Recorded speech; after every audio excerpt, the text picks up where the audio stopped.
LSD is a psychedelic in the lysergamide class. It has a short history of human use, though it's been in the scientific literature for decades. Many of its effects can be compared to LSD, though it tends to be less mentally intense at common doses.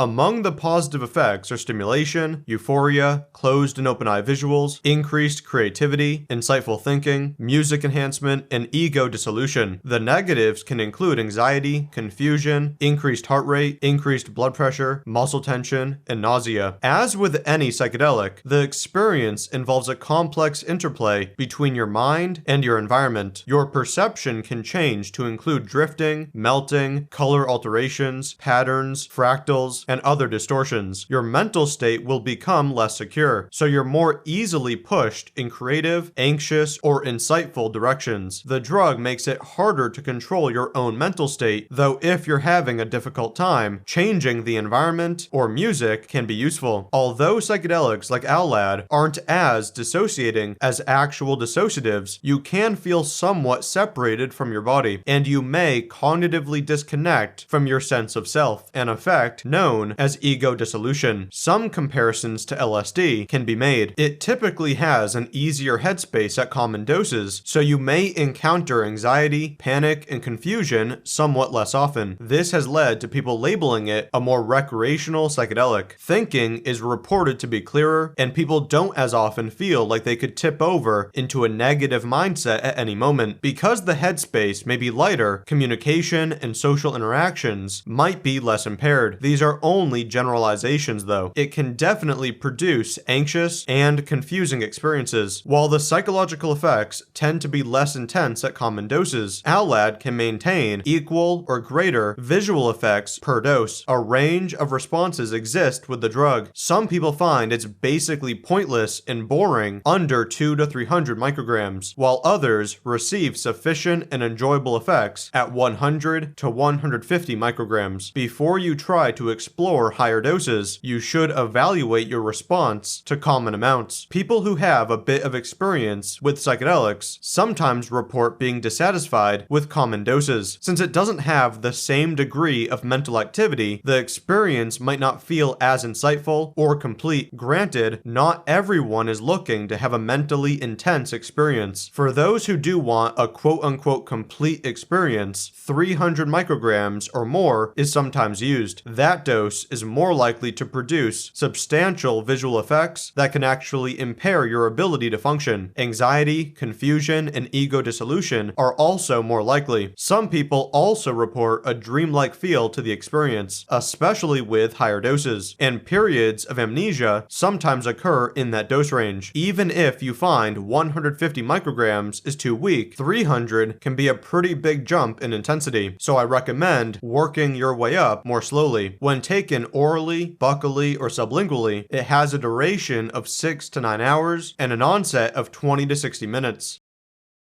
LSD is a member of the lysergamide class. Instead of a methyl group at the 6th position like LSD has, an allyl group is present instead. This is somewhat similar to the substitutions present with ethlad and prolad, but it's distinct from ALD52 and 1P-LSD, which differ from LSD due to substitutions at the 1 position. Some formal available data about its pharmacology essentially supports it being a 5-HT2A agonist like LSD. It'd be nice to have more pharmacology studies, but the available data supports binding at 5-HT2A and agonism at serotonin receptors. Activity at other receptors could exist.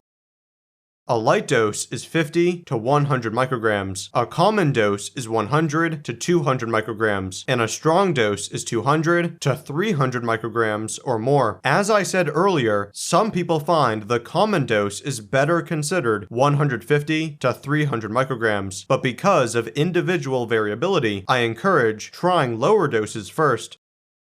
The synthesis of LSD was first described in 1976. In 1984, David Nichols and Andrew Hoffman investigated the drug using an alternative synthesis. They were looking at a series of LSD analogs. Hoffman's research found it could substitute for LSD in rats, indicating similar activity, and it also had a high affinity for 5-HT2A receptors. The substance was discussed in Alexander Shulgin's 1997 book, Tikal. He indicated the human dose range was 80 to 160 micrograms, and he listed the drug as having a 6 to 8 hour duration. It wasn't until 2013 that the drug really seemed to enter the research chemical market. Alad and other lysergamides, like Ethlad and 1P-LSD, have been sold by a number of vendors online. The EMCDDA first reported its presence in the European drug market in 2015. As of 2017, Alad remains available as a research chemical in many regions.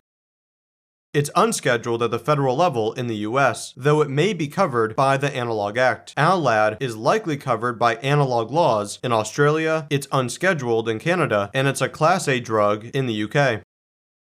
Very little is known about the substance, so we don't know how safe it is, especially with chronic use. For this reason, it's best to use a common dose, infrequently, and without combinations. It's likely to be relatively safe at common doses when used acutely. As of 2017, no fatalities associated with Alad have been reported. If you have a pre-existing cardiovascular or seizure disorder, it's worth avoiding. Some of the risky combinations include tramadol and stimulants. If you have any questions, feel free to put them in the comments. You can also email me. The Drug Classroom is exclusively funded by donations. Listeners like you make TDC possible. If you want to support, you can do so through Patreon, PayPal, or Bitcoin.